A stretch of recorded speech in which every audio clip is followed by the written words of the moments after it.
एक कॉमन सवाल जो एज अ कार्डियोलॉजिस्ट अक्सर लोग हमको पूछते हैं कि अगर मेरा एंजियोग्राफी नॉर्मल है या मेरी नलिया बिल्कुल क्लीन है तो नया ब्लॉकेज डेवलप होने में कितना टाइम लग सकता है, कितने टाइम पे मैं एक्सपेक्ट करूं कि मेरे को अगला ब्लॉकेज डेवलप हो जाएगा और कब मुझे वापस से एंजियोग्राफी कराने की आवश्यकता है। आज हम जानने का प्रयास करेंगे कि नए ब्लॉकेजेस डेवलप होने में कितना टाइम लगभग एक्सपेक्ट कर सकते हैं कि लोगों को लगेगा और कौन कौन से फैक्टर्स हैं जो डिसाइड करते हैं कि ब्लॉकेजेस होने का चांस कितना ज्यादा है। क्या एक कार्डियोलॉजिस्ट एग्जैक्टली प्रोडिक्ट कर सकता है कि आज अगर आपकी नलियों में 30-40% या 0% ब्लॉकेज है तो कितने साल में वो 80-90 हो जाएगा। आज हम इस एस्पेक्ट को समझने का प्रयास करेंगे ताकि आपका ये काफी कॉमनली पूछा जाने वाला क्वेश्चन अपने आप आंसर हो जाए। टॉपिक पर जाने से पहले जो लोग हमारे चैनल पर नए हैं उन्हें रिक्वेस्ट करूंगा कि चैनल को सब्सक्राइब करें।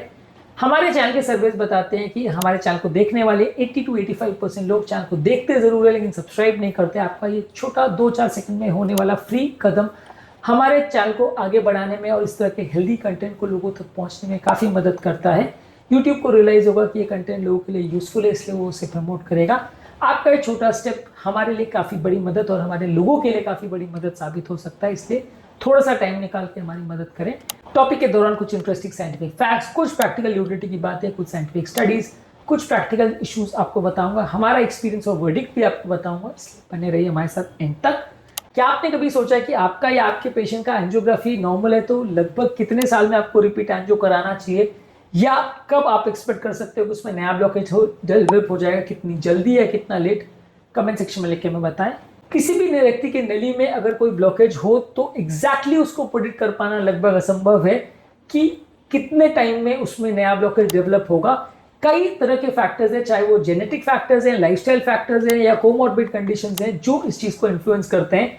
एग्जैक्टली प्रेडिक्ट कर पाना बड़ा मुश्किल है और ज्यादातर डॉक्टर्स आपको इसमें थोड़ा बहुत परसेंटेज ही बता पाएंगे, थोड़ा बहुत अंदाज ही बता पाएंगे, लेकिन एग्जैक्टली इसमें प्रेडिक्ट कर पाना मुश्किल है कि ये व्यक्ति को 2025 में अगर कोई ब्लॉकेज नहीं है तो 2030 में ब्लॉकेज होगा कि 35 में डेवलप होगा, वो कह पाना ज्यादातर लोगों के लिए संभव नहीं है।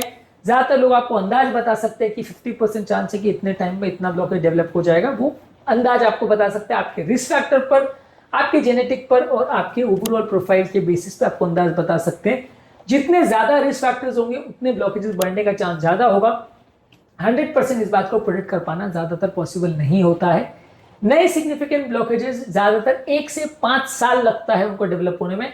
तो एक क्वेश्चन आपको जो पूछते हैं कि कितना टाइम में रिपीट एंजियो कराना चाहिए, वो इसका जवाब इसी बात में निहित है कि ज्यादातर आप एक रिपीट एंजियो को 4-5 साल में एक बार करा सकते हैं यदि आपको कोई लक्षण नहीं हो। लक्षण है तो जल्दी भी करा सकते हैं, पर लक्षण नहीं है तो अगर आप 4-5 साल में एक बार भी कराएं तो चलेगा, क्योंकि नया ब्लॉकेज यूजली डेवलप होने में 1 से 5 साल टाइम लगता है। रिस्क फैक्टर अगर ज्यादा है, जैसे डायबिटीज है, कोलेस्ट्रॉल है, स्मोकिंग है, फैमिली हिस्ट्री है, हाइपरटेंशन है, मल्टीपल रिस्क फैक्टर्स अगर है तो रिस्क जल्दी हो सकता है। इस मामले में सर्कुलेशन में 2017 में एक स्टडी पब्लिश हुई थी जहां 400 एंजियोग्राफी वाले पेशेंट को फॉलो किया गया था 5 साल में और उन्होंने असेसमेंट किया था और उस मामले में उन्होंने बताया था कि जहां तक नए ब्लॉकेज डेवलप होने में 1 से 5 साल तक का टाइम लग सकता है।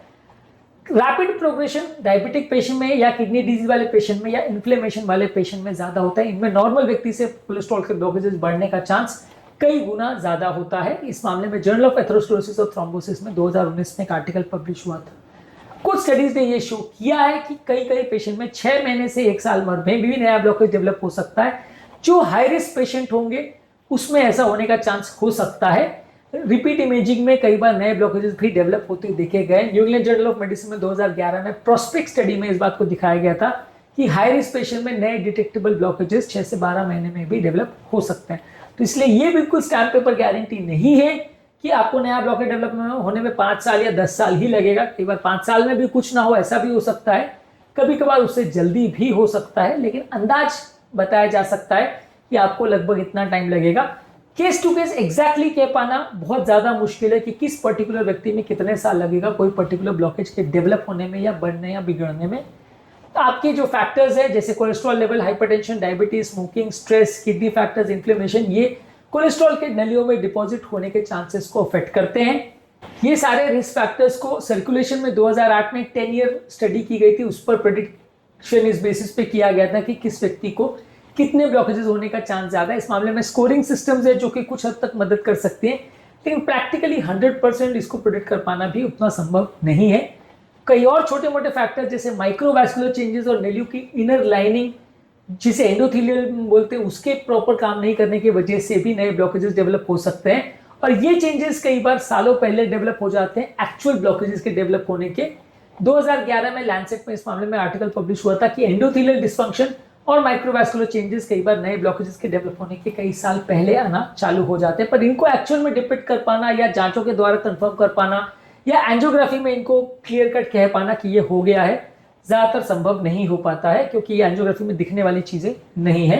अगर किसी व्यक्ति को कोई स्टेंट प्लेसमेंट हो गया है या ट्रीटमेंट हो भी गया है और प्रॉपर थेरेपी चल भी रही है, तो भी स्टेंट वाले जोन में या दूसरे नए जोन में भी नए ब्लॉकेजेस कुछ सालों में वापस डेवलप हो सकते हैं। 2007 में सर्कुलेशन में इस मामले में एक स्टडी पब्लिश हुई थी जिसने दिखाया था कि नए ब्लॉकेजेस फिर भी डेवलप हो सकते हैं कुछ साल में।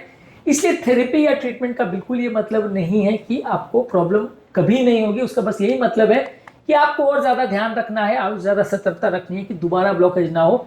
ये वैसे ही कि अगर किसी नाली में या किसी पानी के सोर्स में अगर कचरा डेवलप हो गया, आपने एक बार अगर सफाई कर दी, तो उसका बिल्कुल मतलब नहीं है कि दोबारा कचरा नहीं डेवलप होगा। आप कचरा डालना अगर आदत को चेंज नहीं करोगे तो बार बार कचरा बढ़ेगा।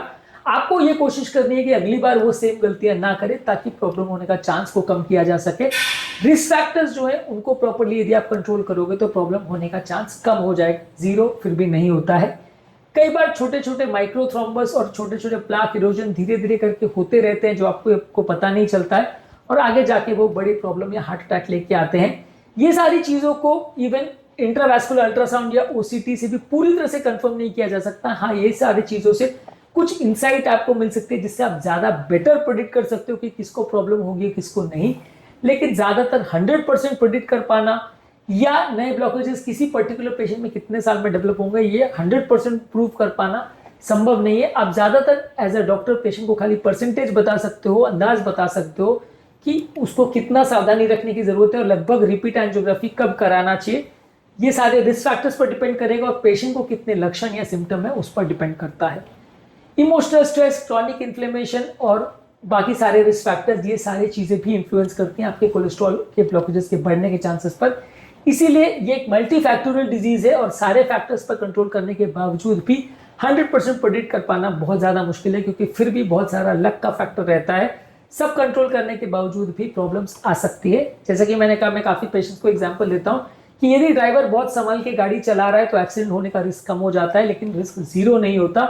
हमारा काम है ज्यादा सावधानी पूर्वक गाड़ी चलाना ताकि एक्सीडेंट होने का रिस्क कम हो जाए, लेकिन आप कितनी भी सावधानी रखो रिस्क जीरो नहीं होता। कई बार गाड़ी में कोई प्रॉब्लम आ जाए, सामने वाले की गाड़ी में प्रॉब्लम आ जाए, तो फिर भी एक्सीडेंट हो ही सकता है। हमारा काम है सावधानी बरतना ताकि प्रॉब्लम्स होने के चांस को कम किया जा सके और अपनी गलतियों से सीखते जाना। आज के टॉपिक में हमने बात करी कि नए ब्लॉकेजेस डेवलप होने में लगभग कितना समय लगता है और क्यों इसको एक्यूरेटली प्रेडिक्ट कर पाना काफी मुश्किल है। हमारे इस फाइनल वर्डिक्ट ये है कि हर पेशेंट को रेगुलर चेकअप और रेगुलर ब्लड टेस्ट की आवश्यकता है, हेल्दी लाइफस्टाइल, बैलेंस डाइट और एक्सरसाइज और स्ट्रेस कंट्रोल की आवश्यकता है, जिससे ब्लॉकेजेस के बढ़ने के चांसेस को कम किया जा सकता है। स्मोकिंग को कंट्रोल करके, बीपी, शुगर, कोलेस्ट्रॉल को कंट्रोल करके आप अपने प्रॉब्लम्स होने के चांसेस को कम कर सकते हैं। लेकिन कुछ फैक्टर्स जैसे फैमिली हिस्ट्री और जेनेटिक्स भी इसको इन्फ्लुएंस करती है, जिस पर आप पूरी तरह से कंट्रोल नहीं कर सकते।